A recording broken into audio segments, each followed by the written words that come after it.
தங்களுக்கு பிடிக்காத தலைவர்களுக்கு எதிரா கோஷம் போடுறதும், கருப்பு கொடி காட்டுறதும், அவங்க குடும்பாவி எரிக்கிறதும் அந்த கால அரசியல்ல முக்கிய போராட்டங்களா இருந்துச்சு. ஆனா, இப்போதைய சோசியல் மீடியா காலத்துல அதெல்லாம் மாறிடுச்சு. எக்ஸ் தளத்துல ஹேஷ்டேக் போட்டு கமெண்ட்கள பதிவிடுறது புதிய ஸ்டைல் போராட்டமா மாறியிருக்கு. அப்படி ஒரு போராட்டத்த தான் இன்னைக்கு நாம பார்த்துட்டு இருக்கோம். துணை முதல்வர் உதயநிதி ஸ்டாலினுக்கும், பாஜக மாநில தலைவர் அண்ணாமலைக்கும் இடையே இருந்த வார்த்தை போர் தான் இந்த ஹேஷ்டேக் யுத்தத்துக்கு காரணம். சமக்ர சிக்ஷா திட்டத்தின் கீழ தமிழகத்துக்கு வர வேண்டிய ரூபாய் 2152 கோடிய மத்திய அரசு இன்னும் ஒதுக்காம இருக்கு. இந்த நிதிய ஒதுக்கச் சொல்லி தமிழக அரசு தொடர்ந்து கோரிக்கை விடுத்து வர நிலையில, இது தொடர்பா கருத்து தெரிவிச்ச மத்திய கல்வித்துறை அமைச்சர் தர்மேந்திர பிரதான், தேசிய கல்விக் கொள்கையை ஏத்துக்கிட்டா தான் தமிழகத்துக்கு நிதி கொடுக்க முடியும். தேசிய கல்விக் கொள்கையை ஏற்காத பட்சத்துல 2000 கோடி ரூபாய தர சட்டத்தில் இடம் இல்ல அப்படின்னு திட்டவட்டமா சொல்லியிருக்கார். புதிய கல்விக் கொள்கை மூலமா மத்திய அரசு மும்மொழிக் கொள்கையையும், இந்தியையும் புகுத்த முயற்சிக்கிறதா சொல்லி திமுக கூட்டணி கட்சிகள் அதற்கு எதிர்ப்பு தெரிவிச்சுட்டு வருது. அதனால தான் தமிழக அரசு இந்த புதிய கல்விக் கொள்கையை ஏத்துக்காம இருக்கு. இந்த சூழல்ல தமிழகத்துக்கு கல்வி நிதியை ஒதுக்காத மத்திய அரசை கண்டிச்சு கடந்த 18ஆம் தேதி திமுக மற்றும் அதன் கூட்டணி கட்சிகள் சார்பில் சென்னையில கண்டன ஆர்ப்பாட்டம் நடந்துச்சு. இதுல பேசின துணை முதல்வர் உதயநிதி ஸ்டாலின், பிரதமர் மோடி கடந்த முறை தமிழர்களின் உரிமைகள் எல்லாம் பறிக்க முயன்றப்போ தமிழக மக்கள் உங்களை கோ பேக் மோடின்னு துரத்தி அடிச்சாங்க. மீண்டும் அதை தமிழக மக்களிடம் செய்ய முயற்சித்தா இந்த முறை கோ பேக் மோடி கிடையாது. இந்த முறை தமிழர்கள் கெட் அவுட் மோடின்னு துரத்துவாங்க அப்படின்னு பேசியிருந்தார்.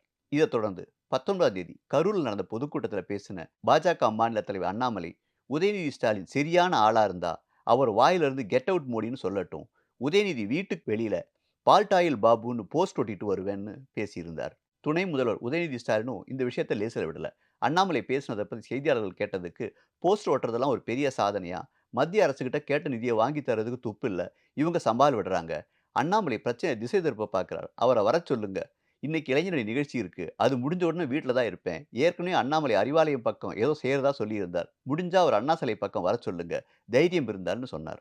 அண்ணாமலையும் விடாம, அண்ணா சாலைக்கு நான் வரேன். நீங்க இடத்த மட்டும் முடிவு செய்யுங்க. நான் தனியா ஆளா வர்றேன். பாஜக தொண்டர்கள் யாரும் என்னோட வரமாட்டாங்க. நீங்க திமுகவின் மொத்த படையையும், மொத்த காவல்துறையும் வச்சு தடுத்து நிறுத்தி பாருங்க.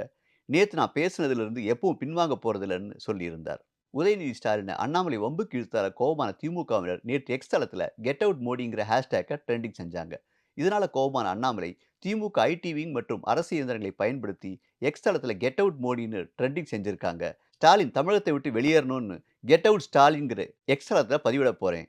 யார் அதிகமா ட்ரெண்டிங் செய்றாங்கன்னு பார்த்துருவோம்னு சவால் விட்டிருந்தார். இன்னைக்கு காலை 6 மணிக்கு கெட் அவுட் ஸ்டாலின்ங்கிற ஹேஷ்டேக்க பதிவிட போறதாவும் அவர் சொல்லியிருந்தார். நேத்திக்கு தான் சொன்னபடியே இன்னைக்கு காலையில கெட் அவுட் ஸ்டாலின் ஹேஷ்டேக்க அண்ணாமலை பதிவு செஞ்சிருக்கார்.